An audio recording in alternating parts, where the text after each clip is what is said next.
मरते दम तक नहीं होगा कान में दर्द, जोड़ों व घुटनों में दर्द, नहीं होगा कभी सर दर्द, दाद खाज खुजली सदा के लिए जड़ से खत्म।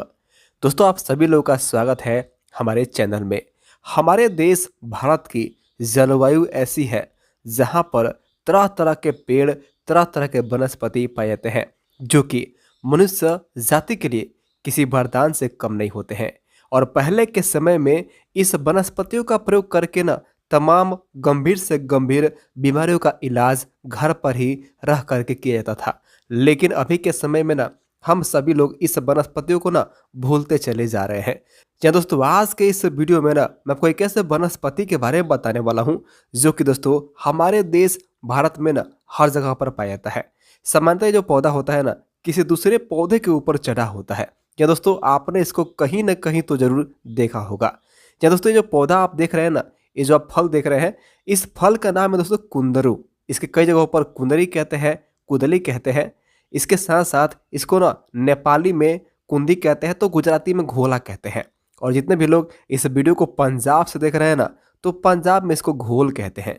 तो अगर आपने इसको पहचान लिया है, आप इसका नाम जानते हैं, जो कि आपके गांव के लोग बोलते हैं, आप खुद जानते हैं, तो आप कमेंट के जरिए हमसे बता सकते हैं। देखिए दोस्तों, ये जो वनस्पति आपको दिखाई दे रही है ना, ये जो वनस्पति है ना बहुत ही साधारण है, जो कि आपको सामान्यतः हर जगह पर मिल जाती है।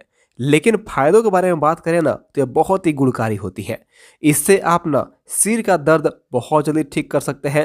अगर आपके घर में किसी के घुटनों में दर्द होता है, तो घुटनों के दर्द हो, गठिया की समस्या हो, संधिवात हो, आप उसकी मतलब ठीक कर सकते हैं। यहाँ तक कि आप इसका इस्तेमाल करके ना कान के दर्द को ठीक कर सकते हैं।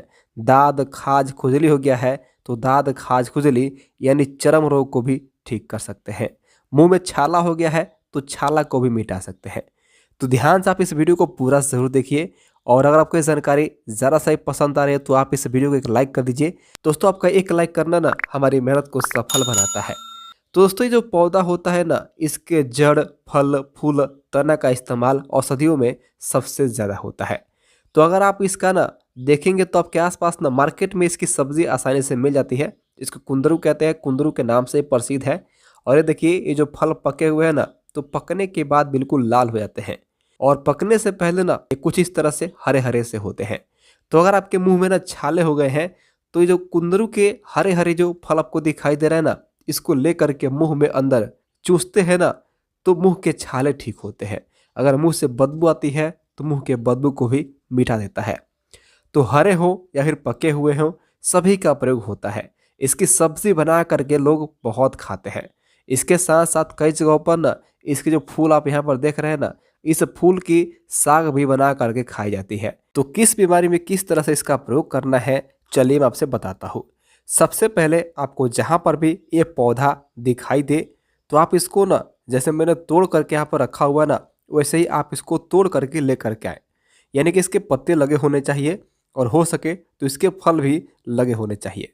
सबसे पहले क्या करें, आप इसके पत्तों को ना कुछ इस तरह से तोड़ें, जैसे कि यहाँ पर मैं आपको तोड़ करके दिखा रहा हूँ।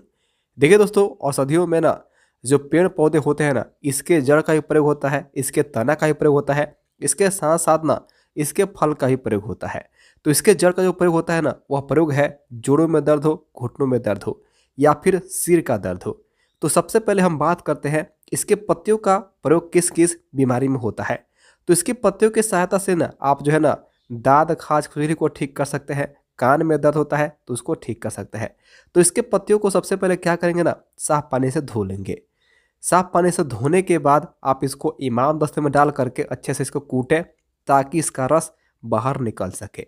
इस तरह से जिस तरह से कूट रहा हूँ, वैसे आप इसको कूटें। अगर इस तरह से कूटने वाला चीज़ आपके घर में नहीं है ना, तो आप इसको सिलबट्टे पर भी पीस सकते हैं। इस तरह से मैंने इसको पीस दिया है, कुछ इस तरह से बिल्कुल पेस्ट की भांति। और जहाँ पर भी दाद खाज खुजली की समस्या है ना, वहाँ पर इस पेस्ट को लगाते हैं सरसों के तेल के साथ।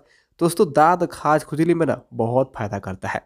इसके पत्तियों के अंदर कुछ ऐसे गुण होते हैं ना, जो कि दाद खाज खुजली को ठीक कर देते हैं। अगर मान लीजिए रात्रि का समय है, आपके कान में बहुत तेज दर्द हो रहा है, दोस्तों जिस तरह से ना मैंने इसको पीस करके इसका रस निकाला हुआ है, वैसे ही आप इसको पीस करके ना इसका रस निकाल लीजिए। और 1 से 2 बूंद सरसों का तेल मिला करके कान के अंदर टपकाते हैं ना तो कान का दर्द जो है ना ठीक हो जाता है।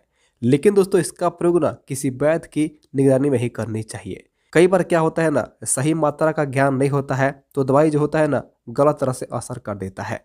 इसके साथ साथ अब बात करते हैं ना इसके जड़ का प्रयोग कैसे करना चाहिए। क्योंकि दोस्तों जो हमारा सर का दर्द है ना वह इसके जड़ से ही ठीक हो जाता है। तो कुंदरू के जड़ को लेकर के आए, साफ पानी से धो लें। धोने के बाद ना इसको पीस करके इसको माथे पर लगाते हैं ना तो लगाने मात्र से ही कैसा भी सिर का दर्द हो बिल्कुल मिट जाता है। इसके साथ साथ अगर किसी व्यक्ति को घुटनों में दर्द होता है, गठिया की समस्या है, संधिवात का रोग है, तो दोस्तों इसके जड़ को लेकर के आए। ठीक है, लेकर के आने के बाद ना इसको पीस लें और हल्का सा गर्म करके घुटनों और जोड़ों पर लेप की तरह इसको लगाते हैं ना तो गठिया व साइटिका में बहुत लाभ देता है। आप इसको ना पीसें और पीसने के बाद घुटनों के ऊपर, जोड़ों के ऊपर इसको रखें और रखने के बाद इसको कपड़े की सहायता से बांध दें। लेकिन याद रखें आपको इसको गर्म करके ही, हल्का सा गर्म होना तभी आपको इसको रख करके बांधनी है। इस तरह से करते हैं ना लगातार कुछ दिनों तक तो आपके घुटनों का दर्द है, ज्वाइंट पेन है, बिल्कुल ठीक हो जाता है। तो इस वीडियो को यहीं पे ख़त्म करते हैं। अगर आपको ये जानकारी ज़रा सा भी पसंद आई हो तो आप इस वीडियो को एक लाइक करें, साथ ही साथ हमारे यूट्यूब चैनल को सब्सक्राइब करें, बेल आइकन दबाएं। नमस्कार दोस्तों।